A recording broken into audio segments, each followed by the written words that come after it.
A disturbing new trend. Cancer cases in younger people are on the rise. Early onset cancers, defined as cancer cases diagnosed in people under 50 years old, increased globally by a staggering 79%, while cancer cases among people older than 50 is starting to drop off a bit. With me now is Dr. Elizabeth Comen. She is a medical oncologist with NYU Langone Health and the author, most importantly, of All in Her Head: The Truth and Lies Early Medicine Taught Us About Women's Body and Why It Matters. I have to say, it is my favorite medical book.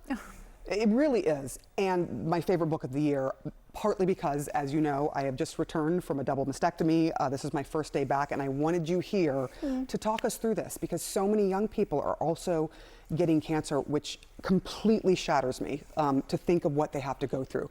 So I want to talk to you about, do we know why younger people are across the world are getting cancers now?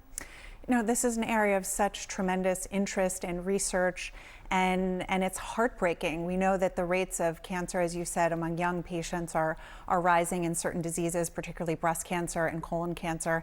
It's so important that people be connected to a physician, talk to their doctor if they have any new symptoms.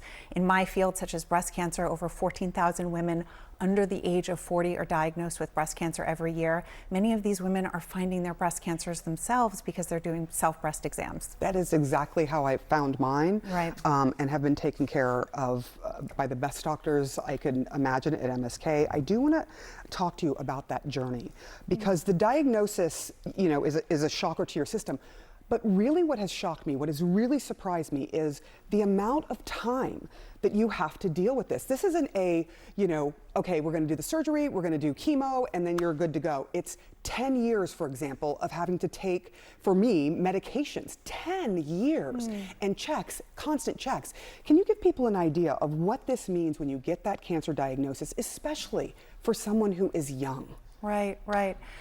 First of all, I'm so glad to see you back and healthy and well. I know everybody here is as well, and it's an honor to truly be here.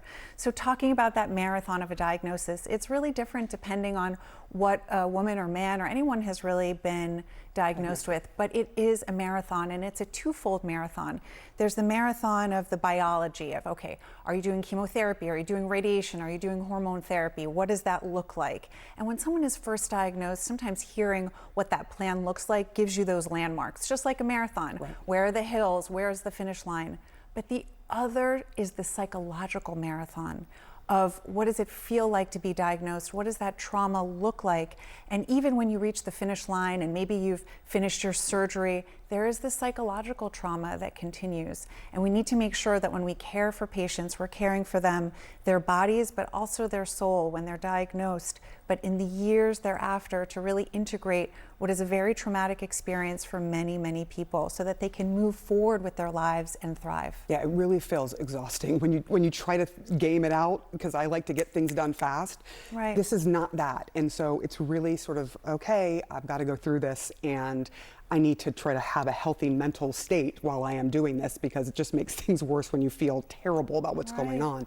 I do want to ask you what compelled you to write All in Her Head, because you have so many stories, really deeply personal stories from women, and what it is that sort of stood out to you that women say to you as they're going through a really, really difficult time. Sure. Well, my book, All in Her Head, as you know, is in part about women with cancer, but for the most part about women's health. It's an understanding that we are not small men, that head to toe, we are different. We present with different diseases, we have different symptoms, and for so long, much of women's healthcare has been dismissed, understudied, undervalued, and misdiagnosed. And many women have been told it's all in their head. For example, 80% of autoimmune diseases are found in women, and it can take up to 5 years for many of these women to be diagnosed.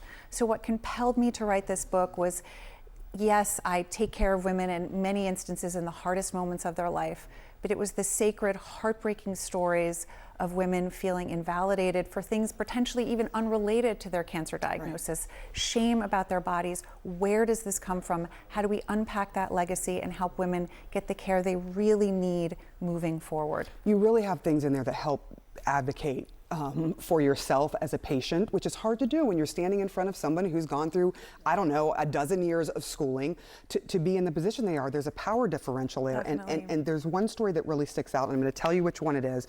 It's in the beginning of the book, where a woman who was literally dying from cancer, she wasn't going to make it, says, "I'm sorry for sweating" to you as she's on her sort of last breath. It just struck me. This book is so important. Thank you, Elizabeth Coleman, for coming in and talking about this with me. I adore you. I think you are just a wonderful asset to the world. Thank you so much. Really Thank you for appreciate it. being here and for your advocacy. My pleasure. All right. Everybody come out here. Come on, Monaco. Come on, Manzo. Come on, John. Kate. John and Kate always come here. This is where you live. You can't get rid come on, of fellas. us. Let's go. Come on. Come on from behind there. I see you. Come on, Brian. Where are you, Brian?